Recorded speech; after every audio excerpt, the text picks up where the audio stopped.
امریکہ نے دھمکی دی، تڑی دی کہ اگر پاکستان نے اس سے گیس لی تو ہم پاکستان پہ پابندیاں لگا دیں گے،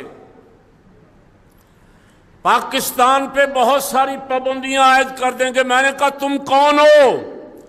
کاش کوئی جرت مند حکمران بیٹھا ہوتا، وہ پوچھتا تم کون ہو، لیکن یہاں سب غصہ نہ کریں، بوٹوں والے بھی اور چپلیوں والے بھی سب امریکہ کے غلام بیٹھے ہوئے ہیں۔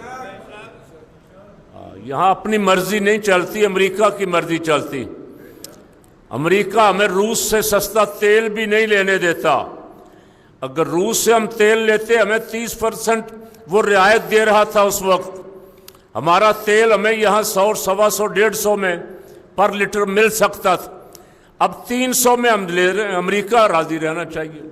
یا تو امریکہ یہ کرتا نا، پاکستان کو کہتا یہ خسارہ تمہارا میں پورا کرتا ہوں، یہ 10 ارب ڈالر میں دے رہا ہوں، عوام کو تیل سستا دو، عوام کو گیس سستی دو، یہ بھی نہیں کرتا۔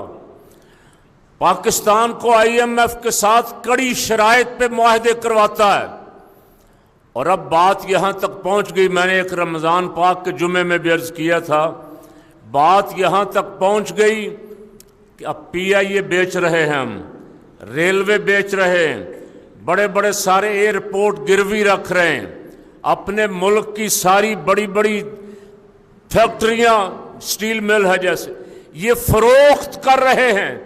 یہ فروخت کر کے بھی اب ہمارے قرضے نہیں اتریں گے۔